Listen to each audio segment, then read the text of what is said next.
In the new contract, you're saying that even if you're on an 8-hour list, they can make you work up to 11 and a half hours? Yes, 11 and a half hours a day or 60 a week. Which side are you on? Which side are you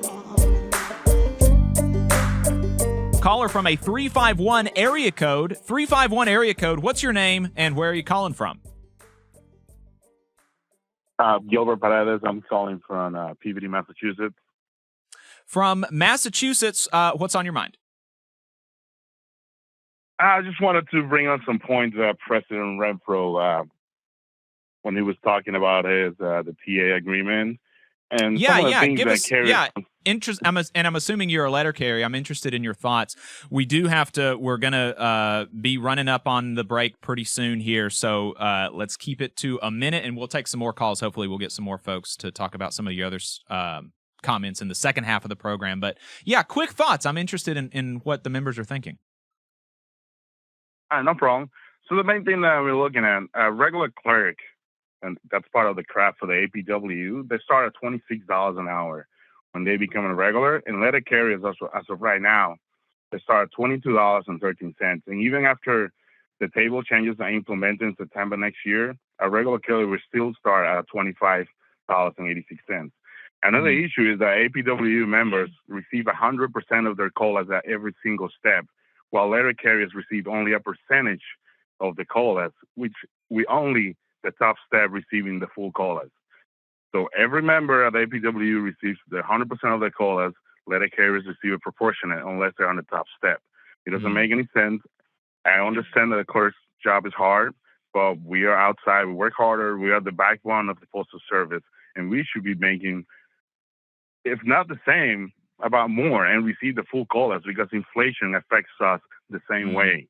I don't get to go to the store and say that I can only pay 66% for a gallon of milk, you know? Right. How will you be voting, if you don't mind me asking? That's all I have. I will be voting no. What about your fellow members in your local? How do you think they'll be voting? I can only speak for my office. Well, my office is pretty strong on voting no on this tentative agreement. All right. We'll see what happens. Thanks for the call. No problem. Thank you. If you want to get where he was, 844-899-TVLR. That's 844-899-8857, 603-4. What's your name? Where are you calling from? I'm calling from Manchester, New Hampshire. Manchester, New Hampshire. Assuming you're a letter carrier, what's on your mind? I am. Yeah. So, what did you? Sorry.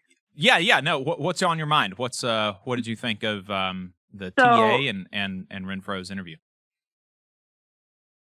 So my opinion on the TA is he's trying to sneak in the max mandated hours that we're allowed to work. There's 3 lists: 8-hour list, own route only, which is just do your route and the overtime on that, and then a 12-hour list. Some of us have kids who we want to be on just whatever we can work so we can get home and spend time with our family. The current contract states that we're maxed out at 10 hours. This contract's now saying that we're maxed out at 11 and a half hours, which means that's not including lunch. So we will be working 8 a.m. to 8 p.m. if we're mandated. And our office does still mandate on occasion. So 8 a.m. to 8 p.m., where is the family time? Who's going to watch my kids when daycare's closed and they're already in bed? Me and my husband both work at the office. So if they mandate both of us to work that 8 to 8, that's who's going to watch our kids? Even if nobody has kids, where's the work-life balance? Right. And so it sounded like somebody to work 12 hours. Go ahead. Sorry. Yeah, no. I think there may be a bit of a lag, so sorry about that. But it sounds like there, is it your understanding that previously, the letter carrier could not refuse as an individual to do over 60 hours work. Like you could be made to work 60 hours, even though it was in violation of the contract. You had to work as directed or something like that. But now, if they tried to do over 60 hours, then you can say as an individual, no, I don't have to. Is that something that's different, or is it, did I misunderstand what he said, or do you think there was something that was being left out of that explanation? So what he said previously previously to your podcast is that they're not supposed to discipline you for leaving early. However, he can't dictate what certain supervisors will try to do based on you saying you left after 12 hours in the day. He can't dictate that they're not going to try to discipline you. It happens. It happens more often than not. So to say that, well, now you can just leave and walk away and it'll be fine. It's not like that here. It's not like that in any of the places I've seen. So to be like, oh, that's fine and dandy, you can leave after 12. But only the people who are on the 12-hour list care to work 12 hours. The rest of us don't want to work those 12 hours because we want things outside of work.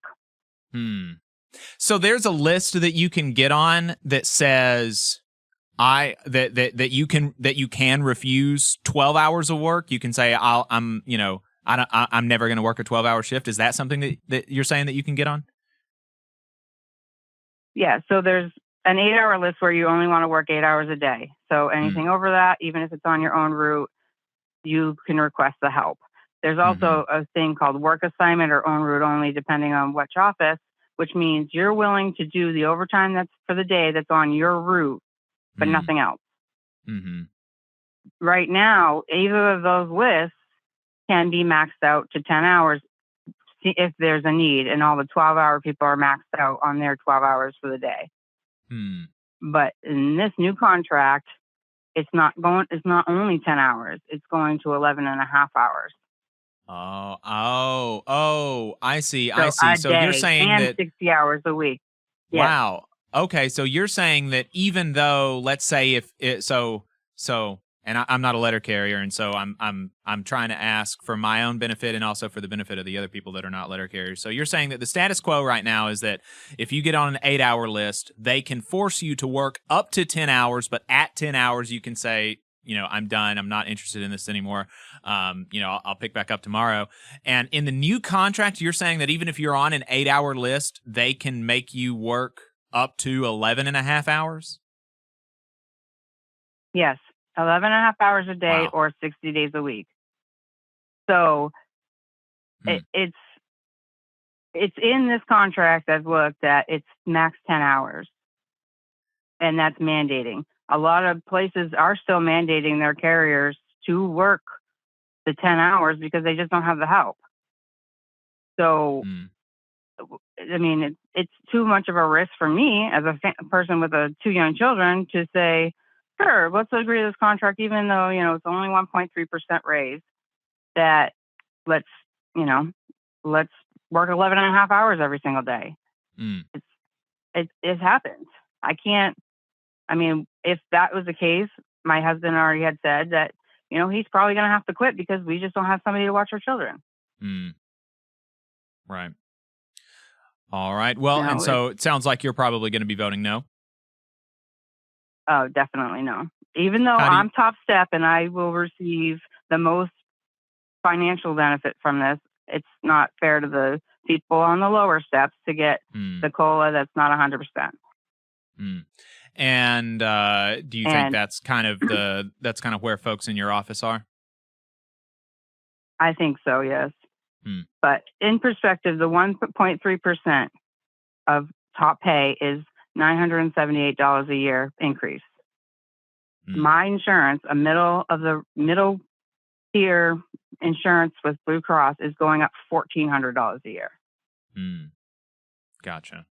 So that 1.3 does not even cover the increase in the health insurance premium. Right. Just to put in perspective. And I meant to ask about that, but I didn't get that written down about the increase in the health insurance. So apologies for that, but appreciate your call. Thank you. Thank you. Hey, 5 seconds. Just wanted to say that this is only possible because of our donors. If you want to see more of this, then consider donating yourself at tvlr.fm/donate. Bye-bye. We have another caller from a 603 area code. The next number for this one is a 5. So other caller from a 603 area code. What's your name and where are you calling from? Yeah, sure. My name is James. I'm calling out of Lowell, Massachusetts. How are you? James from Lowell, Massachusetts. I'm doing well. What's on your mind? Good. Not a whole lot. I just wanted to touch a little bit kind of maybe on a comment made by Brother Renfroe that really touches on being kind of maybe emotionally and intelligently aware of the financial condition of the Postal Service.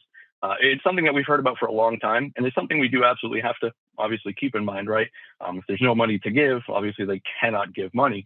But I think a lot of people in the last couple of years have been led to believe that the economic package would be maybe not substantially, but different than what it was presented to us as. Something that's really critical to kind of remember here in the past few years, especially since 2023, has been a really big push by the NALC at its national level for the members to invest into what we call the Letter Carrier Political Fund. And it's a very awesome thing for us to lobby congressional support and other people. And I won't harp too much on it, but a lot of stewards, officers, even just general members have donated to this cause. And a lot of it has been because we've been kind of told for the past couple of years that by donating this money into this political action fund, we can kind of, get rid of, like, say, the Postal Accountability Enhancement Act of 2006, where the Postal Service was more or less hamstrung financially in funding retirement health benefits, 70 some odd years into the future. Obviously, in 2008, with mail declining and going catastrophically low, the financial position of the Postal Service is even more compromised. But the big thing that I think is important is that in the past couple of years, we've been very active with our political action fund. And a lot of the reason behind that has been that this will return revenue to the Postal Service, operational revenue, which we've been kind of led to believe would be a financial economic relief to us as well.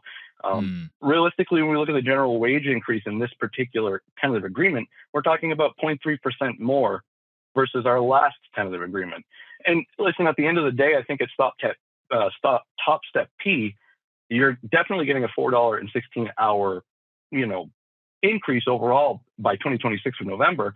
And I don't think that's the worst thing in the world. I just think it was misrepresented pretty largely overall for the last 20 months. We're kind of hearing now that our tentative agreement is probably the best that we would have gotten had it gone to arbitration. And I don't hate hearing that. But the other side of the fence is that we've been led to believe that for 20 months, we're ready to go to arbitration. So I think the line in the sand should have been drawn a little bit more obviously. And I think that people are kind of rightfully a little agitated, working through a global pandemic that claimed the lives of millions, if not, many of our own brothers and sisters here, not to mention that we're dealing with, robberies for arrow keys nowadays, even violent crime, not just from people out on the streets, but I mean, even in New York, we heard about supervisors and carriers kind of tussling. So it's a very tense environment. And I think people kind of know that they have a value. And I think they were expecting to kind of see that value, especially in a year of more or less historic labor wins, right? We talk about the dock workers or, even UPS getting $750. I understand that, again, we've been told that the financial situation of the Postal Service is incredibly difficult. But if that's the claim we're going to make, then I think people need to really look into it. Think about the Delivering for America Act. Last year, we talked about a $6.5 billion loss to the Postal Service. If we go back in the year before that, we're talking about a $1 billion loss. And in 2022, when we posted a $1 billion loss, we passed the Postal Reform Act that got rid of the pre-funding mandate. So is all these losses coming from the Delivering for America Act?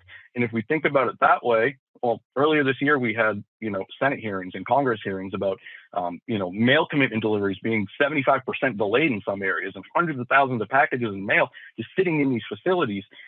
We're told that there's going to be an initial decline overall in terms of, kind of getting into this DFA plan, but it's going to get better. And I don't think we've seen that. And I think people are kind of rightfully, upset right now. I don't think people are overreacting at all. So that's just kind of my take, at least on the economic package of kind of what we were led to believe and how we got to where we are today. Gotcha. James, appreciate the call. Thank you. Yeah, of course. Thank you. Have a good day. Yep. We got a caller from a 5 585 area code. 585 area code. What's your name? Where are you calling from? Yeah, my name is Crosby, calling from upstate New York. Crosby from upstate New York. What's on your mind? I had a couple questions. I was hoping Brian Renfroe would be back on to answer them, but since he's not, I guess I'll ask them to you. First and foremost, he was talking about reducing the time it takes to top step, taking credit for reducing it to 11 years. That was negotiated, first of all, on behalf of a section of the membership, right? It'll delete the first couple steps. Everyone from step O up to the final step. Their time does not shorten at all, right? So the previous contract time to reach top pay was 13 point, I think it's 3 years. Those carriers that are currently step C and above will still take that 13 plus years to reach top step. On top of that, neither of those takes into account time spent as the CCA, the non-career workforce. So personally, it'll take me 16 and a half years to reach top step. And that's insane. That's the majority of most people's career just to get to the top.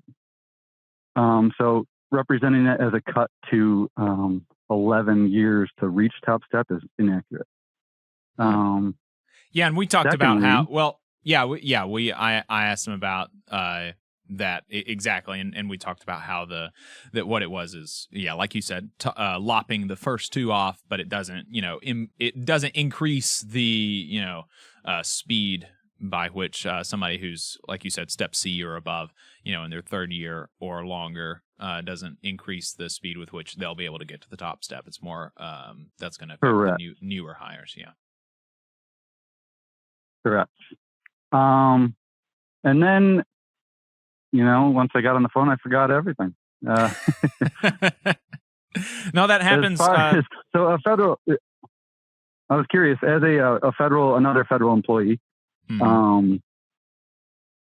we seem to, I don't know why we do, we take the post office's finances into, it's almost like the NALC higher ups have started taking the USPS stance that financials are the most important thing, and we need to make the post office profitable. As another federal employee, can you tell me how much the federal government has profited over the past few years? I mean, we are a service, right? So looking at the financials, I know he spoke on the fact that we're a quasi-federal government, but we are a service, and right. So looking at their financials and essentially arguing that we need to be profitable it should not be our position. It's not we do not manage the post office's finances.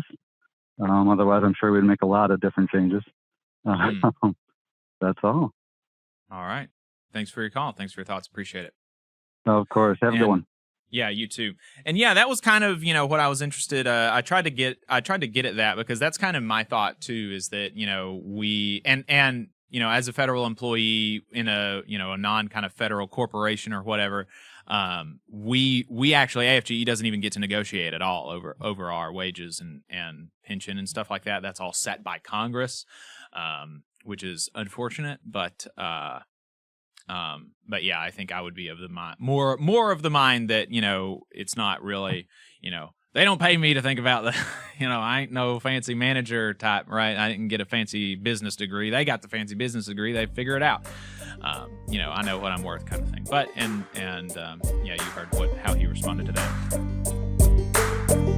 You just saw a clip from the Valley Labor Report. We are live every Saturday morning from 9:30 a.m. till 12:30 p.m. And we pride ourselves on keeping all of our content free to everybody so that we can talk to as many working folks as possible. If you support the work that we're doing, you think that it's important, you think that it's good, then consider making a monthly contribution to the project, and you can do that on our website, tvlr.fm.